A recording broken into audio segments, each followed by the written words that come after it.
지난 8장에서는 예수님께서 산에서 내려오셔서 나병 환자를 고치심으로 그분이 메시아 하나님 것을 증거하였고, 또 믿음이 무엇인지, 그리고 제자들이 걸어갈 이 세상은 어떤 세상인지에 대한 말씀을 우리 주님께서 그들에게 교훈하셨습니다. 자, 이렇게 예수님께서 제자들을 훈련시키고 이 데가볼리 지역에 가서 있다가 그 사람들이 예수님이 그 마을에 들어오는 것을 원치 아니하심으로 이제 귀신 들렸던 사람을 고쳐서 그들이 예수님과 함께 오기를 원했지만 예수님은 너희 마을로, 너희 집으로 가라. 그랬더니 두 사람이 그곳에 가서 하나님의 복음을 증거하는 일을 행하고 예수님께서 이제 배를 타고 다시 가버나움으로 돌아오게 되었습니다. 그럴 때 이 중풍병을 든 사람이 있는데 그 사람들이 데리고, 침상째 그를 데리고 예수님께 와서 이제 오늘 9장의 말씀 보니까 예수님이 그를 고쳐주시고, 또 세간에 앉아있는 마태를 불러 제자를 삼으시고, 또 세례 요한의 그 제자들이 금식에 대한 그 말에 대한 말씀을 대답해 주시는 말씀이 오늘 본문의 말씀입니다. 사실은 이 8장과 또 9장, 이 말씀은 너무나 중요한 말씀이죠. 이 8장에서는 예수님이 누구시죠? 하나님이시다. 왜냐하면 나병 환자를 고치심으로 말미암아 죄를 씻어주시는 분이 누구시다? 예수님이시다 라고 하는 그 하나님 것을 보여주셨습니다. 그렇다면 이 9장에서는 어떤 말씀이시냐면 예수님께서 어떤 권세를 가지고 계시는가, 그리고 우리에게 이 권세와 함께 율법을 어떻게 우리가 지키며 살아야 하는가에 대한 말씀을 우리에게 해주는 것이 9장 오늘 읽은 이 말씀입니다. 자, 그러면 예수님께서 이 데가볼리 지역에서 돌아오니까 사람들이 이제 이 중풍병자를 데리고 왔습니다. 그러지 않으면 우리 예수님께서 산에서 내려오셔서 이 데가볼리 지역에 와서 어떤 일을 행했죠? 베드로의 장모의 열병도 고치고 수많은 사람의 병들 고치시고 귀신 들린 자 귀신을 쫓아내서 사람들이 놀랐단 말입니다. 그러니까 예수님께서 병자들을 고치는 능력, 그것을 보고 오늘 이 중풍병자를 데리고 오게 된 것입니다. 그랬더니 예수님께서 오늘 중풍병자를 데리고 오는 그 사람들의 믿음을 보시고 오늘 중풍병자에게 뭐라 합니까? 작은 자야, 내 죄사함을 받았다. 그렇게 얘기하는 거예요. 죄사함을 받았다. 그러니까 이 말을 들은 오늘 이 서기관들이 속으로 생각했어요. 이 사람이 신성모독을 한다. 이렇게 얘기하는 거예요. 예수님 죄사함을 받았다 하는 말에 오늘 이 서기관들이 뭐라 생각했다고요? 신성모독을 하는 자다. 그러니까 예수님께서 저들의 생각을 아시고 뭐라 말씀하십니까? 너희들은 왜 악한 생각을 하느냐? 그러면서 질문을 던져요. 내 죄사함 받았느니라 하는 말과 일어나 걸어가라는 말 중에 어느 것이 쉽겠느냐? 그러시면서 6절에 뭐라 말씀하십니까? 그러나 인자가 세상에서 죄를 사는 권능이 있는 줄을 너희로 알게 하려 하노라 하시고 중풍병자에 말씀하시며 하시기를 내 침상을 들고 내 집으로 가라. 그렇게 얘기했습니다. 자, 오늘 여기서 이 서기관들의 생각이지요. 서기관들이 어떤 생각했어요? 신성모독했다는 거예요. 왜 신성모독이라고 합니까? 인간으로서 죄를 용서할 수 없습니다. 랍비라고 해서 죄를 용서할 수 없습니다. 제사장이라고 해서 죄를 용서할 수 없습니다. 왜 그러지요? 죄는 오직 하나님만이 용서할 수 있다는 말씀입니다. 우린 제사장이 죄를 용서해 주는 분이라고 그러잖아요. 근데 제사장이 아무 재물 없이 죄를 용서할 수 없단 말이지요. 근데 오늘 예수님은 재물도 없어요. 그냥 중풍병자에게 내 죄사함을 받았느니라고 얘기하면 죄를 사해 줬단 말입니다. 그러니까 오늘 서기관들의 생각이 맞지요. 랍비인 사람이, 제사장도 아닌 사람이 재물도 없이 어떻게 죄 용서할 수 있느냐, 그렇게 생각한 거예요. 하나님을 도전한 거지. 하나님을 못 오겠다는 말입니다. 그러니까 이 하나님 못 오가는 일 중에서는요, 하나님이 하실 그 일의 뜻을 저버린다든지 하나님의 명령을 어긴다든지 또 자기가 하나님의 위치에 있는 일을 할 때는 이 모두가 저주받을 일이며 심판이 대상이 되고, 이렇게 모독하는 자들은, 신성 모독한 자들은 돌로 쳐 죽이는 거예요. 오늘 예수님은 이 돌로 쳐 죽임을 당할 그 일을 지금 하고 있는 것입니다. 무슨 얘기한 거예요? 네가 죄사함을 받았다라고 하는 것입니다. 이 죄사함은 이 중풍병자가 예수님께 죄를 지었나요? 아니잖아요. 이 중풍병자는 예수님과 만난 처음 시간일 거예요. 만약에 중풍병자가 죄를 지었다면 예수가 아닌 다른 어떤 사람들과 그들과의 죄의 문제일 겁니다. 그리고 상대방이 서로 화해하고 용서하면 내가 당신 죄를 용서해 줬어, 이렇게 할 수 있는데, 삼자인 예수가 나타나서 이 중풍병자는 아무런 관계없는 그 사람에게 네 죄사함을 받았다는 것입니다. 이 중풍병자는 예수님께 죄를 지었던 일이었기 때문에 그런 거예요. 그리고 나서 또 한 가지, 이들이 이렇게 죄를 용서하고 잘못되고 과실이 있으면 그 다음 단계가 어디 가지요? 하나님께 용서를 구하는 제사를 드려야 된다는 말입니다. 바로 이 단계, 오늘 서기관이 이야기하는 것은 바로 이 단계인 거예요. 즉 하나님의 단계에서 예수님이 중풍병자에게 내 죄 사함을 받았다, 내가 너를 용서해 주었다라고 했다는 것입니다. 그러면서 주님은 뭐라고 말씀하시죠? 이 사람에게 너 죄 용서 받았으니 중풍병에서 일어나서 네 침상을 가지고 집으로 가라, 그렇게 얘기했단 말입니다. 그랬더니 거기서 어떤 현상이 일어났어요? 진짜 그 중풍병자가 낫고 침상을 들고 집으로 돌아갔다는 거죠. 이 말씀은 우리 주님 무엇을 얘기하고 있는 겁니까? 내가 이 세상에서 죄를 용서해주는 이 권세가 있음을 보여주시는 걸 예수님께 말씀하셨잖아요. 사람들에게 내가 이 세상에서 죄를 사하는, 용서하는 권세를 가졌다는 것을 오늘 이 중풍병자가 일어남으로 말미암아 보여주시는 거예요. 자, 그리고 나서 예수님은 길 가시다가 마태가 세관에서 세금 받는 것을 보시고 주님 따라오라고 그러십니다. 그래서 마태가요, 그 세관에서 일하던 걸 모든 거 버려두고 예수님을 따르면서 자기 집에서 이제 잔치를 벌였어요.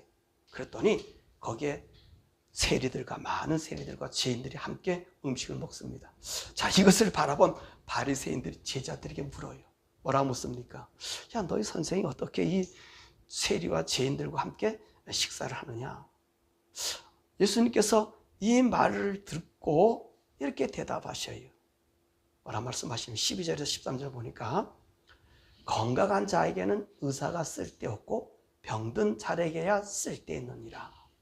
너희는 가서 내가 긍휼을 원하고 제사를 원하지 아니하리라 하신 뜻이 무엇인지 배우라. 나는 의인을 부르러 온 것이 아니요 죄인을 부르러 왔노라 하시니라. 자, 이 말씀도요, 아주 예수님께서 무례한 말을 한 것입니다.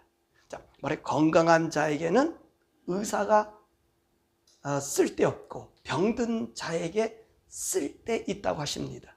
이 말을 바꾸면 너희 바리새인들은 병든 자라고 하는 말과 같다는 것입니다. 너희들이 병이 들었기 때문에 죄인들과 세리들과 함께 밥을 먹을 수 없다는 거지요. 근데 왜 이 바리새인들이 세리와 죄인들과 거리를 두고 있습니까? 병들었기 때문입니까? 그거 아니지 않습니까? 이들은요, 하나님 앞에서 거룩하게 살려고 죄에 오염되지 않기 위해서 저들을 멀리하는 것입니다. 그런데 예수님은 이 바리새인들을 병든 자처럼 대우했다는 것입니다. 또한 예수님은요, 또 이 말 속에서 인생들의 제사를 받으실, 속죄 제물을 받으실 그 하나님으로 말씀하고 있습니다. 그 무슨 말씀이에요? 너희는 가서 호세아 6장 6절의 말씀을 얘기하는 거예요. 내가 긍휼을 원하고 제사를 원하지 않는다는 것이 무엇인지 배우라는 것입니다. 자, 이 속죄 제사는 인간이 받을 수 없지요. 하나님만 받으십니다. 인간이 속죄 제사를 드림으로써 하나님께서 그 제물을 태움으로 그들의 죄를 용서해 준 표징으로 삼는 것이 제사거든요. 약속이거든요. 그런데 예수님은요, 자신 이 죄를 용서하는 주체자로 말씀하신 것입니다. 자칭 인간의 죄를 용서하는 하나님의 자리에 자기가 올라가 앉았다는 것입니다. 그러면서 주님 뭐라 말씀하십니까? 내가 의인을 부르러 온 것이 아니라 죄인을 부르러 왔다라고 하는 것입니다.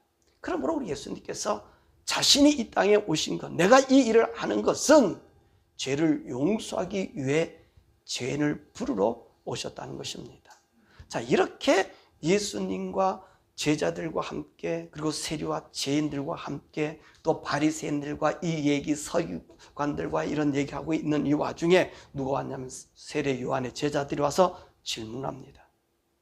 이들이 와서 뭐라 얘기하냐면, 우리 세례 요한의 제자들과 이 바리새인들은 금식을 하는데 왜 당신의 제자들은 금식하지 않냐는 것입니다. 주님께서 이제 이렇게 대답하셔요. 예수께서 그들에게 이르시되, 혼인집에 손님들이 신랑과 함께 있을 동안에 슬퍼할 수 있느냐? 그러나 신랑이 빼앗길 날이 이르러는 그때 금식할 것이다. 그러면서 그 다음에 얘기해요. 생배 조각을 낡은 옷에 붙이는 자가 없나니 이는 기운 것이 그 옷을 당겨 헤어짐이 더하게 되며 새 포도주를 낡은 가죽 부대에 넣지 아니하나니 그렇게 하면 부대가 터져 포도주도 쏟아지고 부대도 버리게 됨이라. 새 포도주는 새 부대에 넣어야 둘이 다 보존되는 것이라. 여러분, 이 말씀이 재밌잖아요. 금식에 대한 얘기. 왜 금식하지 않느냐? 예수님 뭐라 말씀하세요? 혼인주의 잔치 기간 동안에는 금식할 수 있느냐? 손님들에게 금식하라고 얘기할 수 있지 않지 않느냐? 지금은 어떤 일에 대해 기쁨으로 서로가 즐거움의 시간을 가져야 된다는 거지요. 그렇지만 이 신랑이 없어지면 그때는 하지 말라 해도 금식하게 될 것이다. 그럼 금식은 왜 한다 그랬습니까? 우리 영이 하나님과 교통하기 위해서요. 우리가 더 경건해지기 위해서요. 더 의로워지기 위해서요. 우리가 어떤 문제를 가지고 해결하기 위해서 금식하는 것, 여러분, 이거는 우리 영적으로 맞지 않아요. 우리 하나님 사람은 하나님과 영과의 관계가 되면 그 다음엔 어떤 일이 생겨져요? 그분이 우리를 위해서 해주신 거거든요. 그게 금식이 바른 금식이에요. 그것이 온전한 금식이에요. 남에게 보이려고 하는 금식도 아니고 그것이 아니라 내가 하나님과의 관계를 어떻게 할 것인가, 이 금식이라는 말씀입니다. 그러니까 오늘 예수님께서 뭐라 말씀하세요? 신랑이 빼앗길 때까지는 이 친구들은 금식하지 않아도 된다고 얘기하는 것입니다. 다시 말하면 하나님은 금식을 그렇게 원하지 않는다는 것입니다. 그런데 그 뒤에도 아주 굉장히 중요한 말씀하십니다. 금식보다 더 중요한 말씀하는 거예요. 바로 천에 대한 이야기.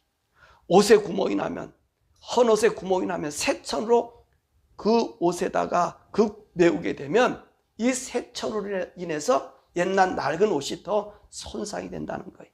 뿐만 아니라 새 포도주를 담으려고 그러는데 낡은 가죽 부대를 이용해서 넣게 되면 어떻게 되느냐? 이 포도주가 숙성하는 동안에 이 낡은 가죽 부대가 터지기 때문에 포도주도 못 쓰게 되고 가죽 부대도 보존할 수 없다는 것입니다. 이 말씀이 너무나 중요한 거예요. 왜 중요하냐면 바로 이 말씀은 우리 주님께서 구약과 신약, 앞으로 구약의 시대와 신약의 시대, 앞으로 예수님 이전의 시대인 율법의 시대와 신약의 시대의 교훈이 다른 것을 이야기해 주겠다는 말씀입니다. 그래서 헌 가죽 부대, 새 가죽 부대는 신약과 구약의 사람들의 모습이에요. 그리고 새 포도주와 낡은 포도주는 그들에게 주어진 하나님, 그 속에 담긴 하나님의 말씀의 법칙을 이야기한다는 말씀입니다. 그러니까 오늘 이 말씀 어떤 말씀이에요? 하나님의 말씀의 법칙이 서로 섞여지면 안 된다는 것이, 지키는 방법이 다르다는 말씀입니다. 그게 무슨 뜻입니까? 우리 예수님께서 마태의 집에서 식사할 때 세리들과 죄인들과 함께 식사했습니다. 이때 바리새인들이 뭐라고 질문했죠? 왜 세리와 이 죄인들과 함께 식사합니까? 이 질문이 무엇입니까? 이 구약의 법에서는요, 죄인들과 함께 식사할 수가 없습니다. 왜냐하면 죄인들과 식사를 한다고 하는 것은 그 죄인이 죄를 먹은 것과 같이 나도 그 죄에 속한다는 것입니다. 그러면 어떤 일이 생겨지느냐? 난 반드시 속건죄라고 하는 이 제사를 드려야 됩니다. 내가 죄를 직접 짓지 않았지만 상대방이 지은 죄가 내가 이게 부정하게 되므로 나도 더럽혀지기 때문에 그런 것입니다. 그런데 우리 예수님께서 이 질문에 뭐라고 말씀하시죠? 내가 제사는 원치 아니하고 뭐를 원한다? 긍휼을 원한다는 말입니다. 그 뜻을 배우라 그랬습니다.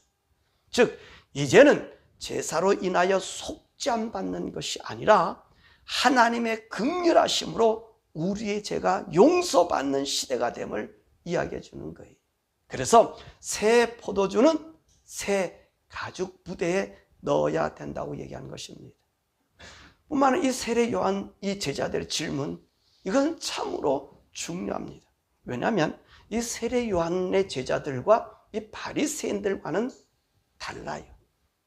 왜냐하면 이들은 하나님의 선지자로 지명받은 사람으로 구약의 중심 한 획을 긋는 사람이, 이 바리새인들은 일반 서민으로서 하나님 주신 율법을 따르는 무리고요, 세례 요한의 제자들은 하나님의 뜻을 받아서 그 뜻대로 하나님의 뜻을 전달하는 역할을 하는 사람들이.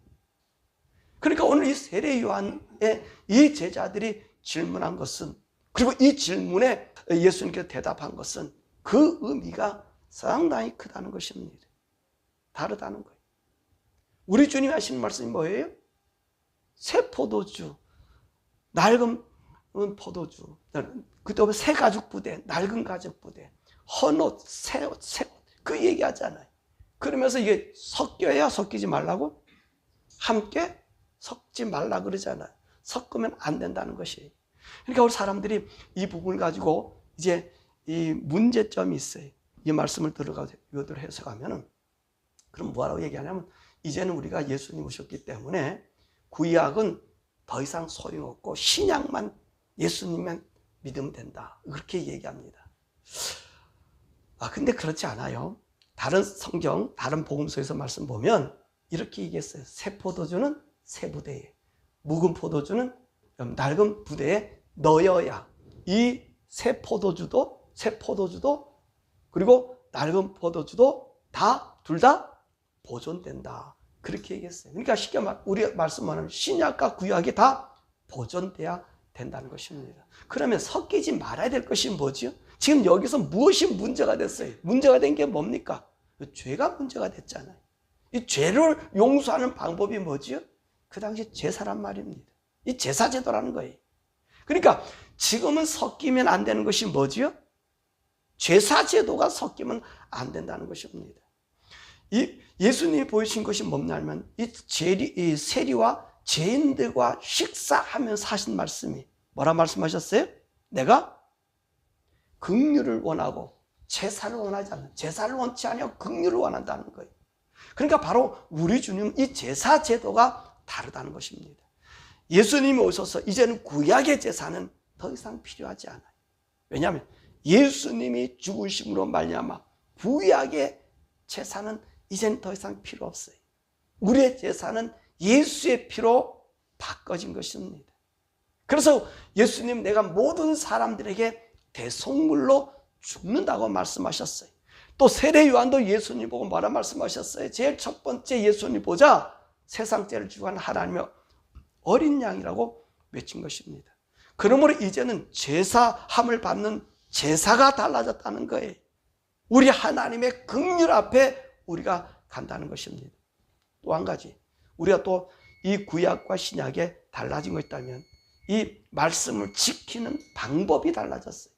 무슨 말이냐면, 구약은요 무조건 계약에 의해서 지켜져야 돼요. 그 법을 지키지 못할 때 그들은 율법 모두를 어긴 것이기 때문이다. 그래서 이들이 이 율법을 지킴에 있어서는 강제 된 계명입니다. 강제된 거예요. 이들이 이 법을 지키지 않을 때는 제물만 드려줘야 돼. 제물은 꼭 드려줘야 돼. 근데 이 제물을 드려지면서 어떤 폐단이 있냐면 마음과는 상관이 없다는 거예요. 그들의 죄의 용납은 뭐예요? 문수화된 법으로만 내가 이행하게 되면 사해준 해법이에요. 그죠? 내가 죄를 반드시 제물을 드려야 되는 거예요. 부정한 것 만났으면 속건죄를 반드시 드려야 되는 거예요. 그러나 신약에서는 이 율법의 강제함으로 지키는 것 아니에요. 우리가 지키는 것은 하나님의 은혜 감사함으로 지킨다는 거예요. 겉모양의 의식이 아니라 우리 마음의 중심으로 하나님의 앞에 영으로 예배 드리는 것을 말씀하고 계시는 거예요. 또한 이 구약은 우리 인생들이 하나님을 아는 이 구약의 말씀 근본의 기초가 되는 것입니다. 그래서 이 구약이 소용없다는 얘기는 이 기초를 건너뛰겠다는 거예요. 기초 없이, 기반 없이 집을 세울 수가 없습니다. 이 구약을 통해서 하나님이 어떤 분인가를 보여줘요. 그분의 그림을 우리에게 보여준다는 말씀입니다. 그렇기 때문에 오늘 선지자들이 나타나서 하나님의 말씀의 뜻을 어떻게 합니까? 다 알려주잖아요. 무엇을 알려줘요? 하나님의 영혼을 받아서 하나님 음성으로 그들에게 알려준다는 말입니다. 이 구약은 하나님의 그림을 보여주는 거예요. 우리에게 보여주는 거예요. 그러니까 우리가 하나님에 대해서 우리가 알려고 하면 어떻게 합니까? 구약 성경을 읽으면 하나님이 어떤 분이라는 것을 알게 돼요. 그렇기 때문에 이 구약의 말씀이 우리에게 필요합니다. 자, 구약은 그런 방법으로 하나님을 표현해 주지요. 근데 우리 신약 시대는 이제는 어떻게 됐습니까? 이 말씀이 우리가 하나님의 음성을 듣게 된 시대가 된 거예요. 이제는 우리가 하나님의 음성을 듣고 예수 믿어야 돼. 목사 말 의지해서 믿었다가는 잘못될 확률이 너무 많아요. 뭐 유튜브에 유명한 목사가 나오고 누가 어떻고 그 사람들 잘못하다가는 여러분 다 신앙 다 팔아먹어요. 또 교회 어느 권사님이나 누가 훌륭하다 그 사람 따라가다가는 어떤 때는 잘못될 수도 있어요. 왜냐하면 그가 실족하면 우리도 같이 실족해. 하나님 실족해. 우리 주님은 그것을 이 신약에서는 철저히 배제하는 거예요. 그래서 각자 한 사람이 누구를 듣게 하는 거예요? 하나님. 그래서 각자 한 사람이 내가 제사장이 되고 선제가 되는 거예요. 이 육으로서의 예배. 그러니까 구약 같은 경우는 육으로 드려지면 되는 거지요. 육으로 뭐 잘못됐으면 드리면 그로 약속이 돼 끝나요. 근데 신약은 그게 아니란 말입니다. 이제는 그게 아니란 말이에요. 주님이 오셔서 우리 죄 사해주는 권세 능력으로 주님 앞에 나가면 우리는 육으로가 아니라 영으로 하나님께 예배하며 교통해야 된다는 말입니다.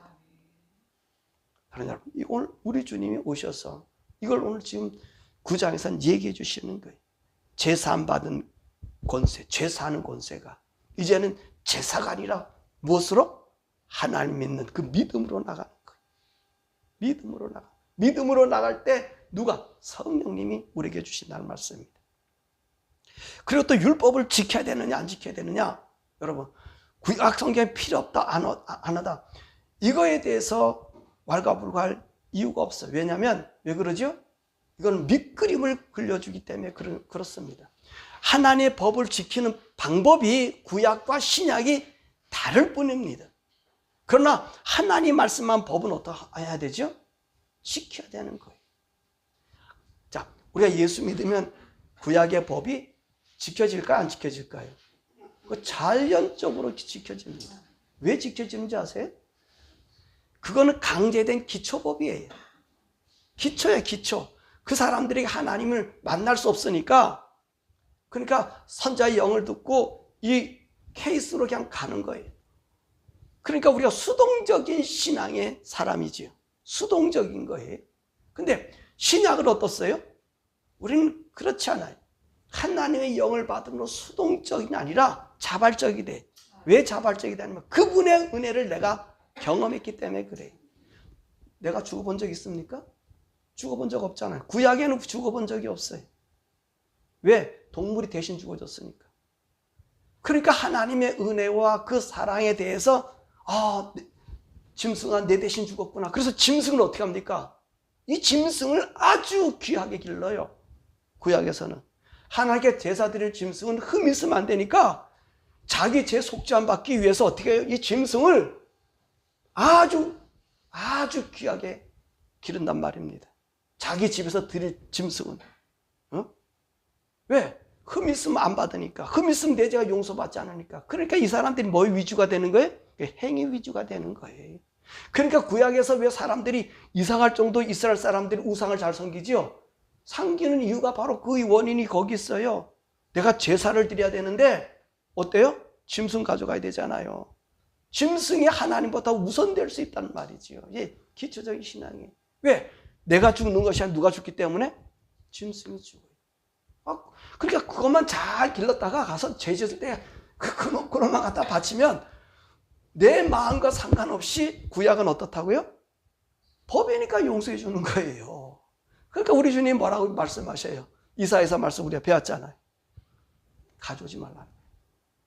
야, 헛된 점을 가져오지 말라. 네 마음이 없잖아 그거. 나 니들이 갖다 주는 수양 이 기름 내가 질렸어. 너희들은 손에 그대로 죄 있잖아. 또 짐승 하나 이쁘게 길러가지고 죽이면 그럼 내 죄 용서해 준다면서. 그러고 너희는 오잖아. 질렸어. 오지 마. 가져오지 마. 안 가져도 내가 니들 용서해. 그게 이사야의 말씀이에요. 누가 죽으면 되니까? 내가 악한 짓, 나쁜 짓 짐승 잡아놓고 대지상이 속죄해주면 끝나니까. 근데 신약은 어떻습니까? 그것이 무너져 버린 거예요. 우리가 예수님을 만나는 거예요.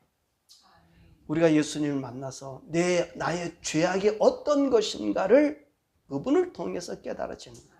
그들에서 보여지는 거예요. 그러니까 이제는 어떻게 됩니까? 짐승이 건너가는 것이 아니라 내 자신이 예수를 만나서 나를 돌아가신 예수님이 내가 되는 거예요. 나임을 알게 되는 거예요. 나임이 철저히 깨달아지게 되는 것입니다. 그러니까 어떤 일을 생각해요? 지키라고 하는 법이 아니라 그분의 은혜와 그분의 자비와 그분의 긍휼을 내가 받고 있으니 나는 어떤 사람이 되죠? 자연히 수동적인 사람이 아니라 자발적으로 그 법을 지켜요. 또 한 가지, 여기에서 우리에게 주어진 게 다른 게 있습니다. 그래서 구약은 누구를 보내주는 거예요? 형식적으로 자꾸 예수 믿으니까 선지자를 보내는 거예요. 그래서 하나님의 음성을 대언해 주는 거예요. 근데 신약은 어떻습니까? 내가 직접 주님을 만나는 거예요. 직접 주님이 나에게 말씀해 주는 거예요. 목사를 통해서 말해요. 그렇게 얘기해 줄 수도 있지만 우리 주님께서 해주신 이 말씀은요, 우리 주님 그런 말씀하셨잖아요. 사람들이 와서 얘기할 때 하나님 아버지가 내 안에, 내가 아버지 안에 있었어. 아버지가 하는 일을 내가 한다. 그런 얘기를 했어요. 무슨 말씀이세요? 그리고 또 예수님 마지막 기도도 그런 얘기 했잖아요. 내가 아버지 안에 있고 아버지가 내 안에 있으니까 저들이 내 안에 있어서 우리가 하나가 되었습니다. 우리 한 안에 있었다고 얘기하는 거예요. 그리고 성령님이 우리에게 오셔서 아버지를 알게 하신다고 그랬어요. 그러니까 구약은 선지자를 통해서 죄를 지적받지만 이제는 우리는 누구를 통해서요? 내가 직접 성령님을 통해서 나의 죄를 지적받는 자가 된 거예요. 이게 달라진 거예요. 그래서 우리가 살아가는 것이 뭐예요? 생명의 성령의 법으로 살아가는 거예요. 그래서 생명의 성령의 법으로 산다는 얘기인 거예요. 제사는 내가 거듭남을, 예수를 믿음으로 거듭남을 통해서 내가 예수님이 대신 죽었지만 그 십자가에 누가 박힌 거예요? 내가 박힌 거예요. 나의 죄의 처참을 알고 통곡하는 거예요. 구약은 잘못했다면 잡으면 끝나는 거니까 내가 죽을 리가, 수고만 하면 돼. 이렇게 또 귀찮게 어떻게 궁시렁 걸리고 정성이 없고 말해서 잡아놓으면 되면 돼. 왜? 법이니까. 수동적이고 피상적이니까. 근데 신약은 어떻게 합니까? 내가 그리스도를 만났기 때문에, 그리스도를 내 속에 들어왔기 때문에, 그러고 난 다음에 어떻게 하셔? 성령님이 나를 지도해 주시는 거예요. 그래서 변명할 수가 없어요. 우리 목사님이 이렇게 나를 가르쳤는데요, 그래서 내가 지옥 왔습니다. 변명이 안 돼. 왜 안 되죠? 이미도 주셨고 말씀 주셨고 목회자들은 길로 지표로 얘기하지만 이 모든 것은 누가 받아야 되는 거예요? 내가 해야 되는 거예요. 내가. 나의 책임인 거예요. 구약은요 그렇지 않아. 짐승 잡은 대제사장이 해주면 되는 거예요. 끝나는 거예요. 그러기에 신약이 여러분 쉬운 것 같아도 우리가 조심해서 가야 될 거예요. 그래서 바울은 너희 구원을 두렵고 떨림으로 이루라고 얘기한 게 바로 거기 있습니다. 내가 항상 성령 안에 소멸되지 않고, 성령이 소멸되지 않도록, 성령님이 내게 떠나가지 않도록. 우리가 일반적으로 성령님이 떠나가도 일반적 일은 얼마든 더 잘하고 더 크게 할 수 있어요. 성령님이 없으면 누가 들어와요? 사단이 들어와 역사하니까. 사단은 자기 세계를 구축하기 위해서 더 많은 일을 더 잘하게 할 수 있어요. 그러나 오늘 우리가 이 세상 살아가는 것은 예수님으로 말미암아 내 죄 사함 받았습니다. 그러면 이제 누가? 성령님이 나의 삶을 인도해 주신다는 거예요. 오늘 바로 이 9장에서는 그 얘기를 하고 있는 겁니다. 죄 사함의 권세가 누구에게 있어요? 예수님에게 있고, 이제는 구약의 제사가 아니라 하나님의 긍휼의 제사로 주님 앞에 나가면 하나님의 영이 나를 붙잡아서 어떻게 죄인된 내 속에 누가 들어가게 있어요? 지금 예수님이 잔치를 벌려주시는 것처럼 우리 삶에 주님이 들어와 주셨어요. 주님이 나와 동행하는 삶을 산다는 것입니다. 그래서 교회가 여러분 구원을 책임지는 거 아니에요. 길은 제시하지만 여러분이 주님을 만나야 돼요. 저 목사님 때문에 실족해서 저 사람 때문에 지옥 갔던 예수 못 믿었습니다. 핑계할 수 없어요. 그건 핑계가 안 돼. 왜? 내가 성령을 보내주지 않았나? 성령 충만하라 그러지 않았나? 여러분들이 날마다 성령 가운데 거하면서 그분과 동행하십시오. 그러면 죄 사는 권세가 우리 주님으로도 받고, 주님 앞에 내가 기도함으로 그분이 대제사장 되어주셔서 나 이제 속해줄 뿐만 아니라 성령님이 날마다 나의 인도해 주어서 우리 행위 온전함으로 나가게 합니다. 은혜 아래서 하나님의 은혜를 감사함으로 억지로의 법을 지키는 거 아니에요. 얼마나 법을 억지로 지키면 힘들어요. 근데 자발적으로 한단 말이에요. 자발적으로. 이거잖아요. 사람 시켜서 하는 거 기분 되게 나쁘잖아요. 근데 내 스스로는 어때요?